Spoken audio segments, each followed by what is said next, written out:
తెలుగుదేశం పార్టీకి సంబంధించినటువంటి నాయకులతో చంద్రబాబు గారు ఫోన్ కాన్ఫరెన్స్, టెలికాన్ఫరెన్స్ నిర్వహించారు. ఈ సందర్భంగా ఎమ్మెల్యేలకు కొన్ని హితబోధలు చేశారు. ఒకటి, ఒక పిలుపిచ్చారు.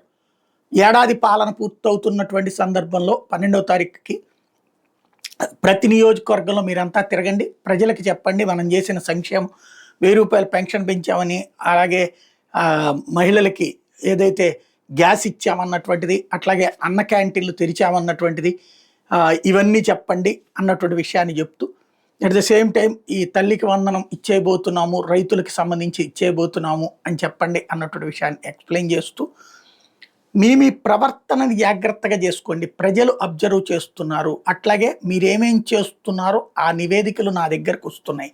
అంటే ఇప్పుడు ఈనాడు జ్యోతులు వాళ్ళు ఎక్కడో నివేదికలు ఎక్కలేదు, పేపర్లోనే వస్తున్నాయి కదా. అడవులు ఏం చేస్తున్నారు, లేకపోతే గనులు ఏం చేస్తున్నారు, లేకపోతే ఇసుకని ఏం చేస్తున్నారు అన్నటువంటిది నివేదికలు నా దగ్గరకు వస్తున్నాయి. మీరు ఒక్కసారి ఎమ్మెల్యేగానే మిగిలిపోవాకండి, అంటే ఒకసారి తప్పులు చేస్తే ఒకసారి ఎన్నుకుంటారు, రెండోసారి ఎన్నుకోరు మిమ్మల్ని అన్నటువంటి పరోక్ష వార్నింగ్ ఇచ్చారు.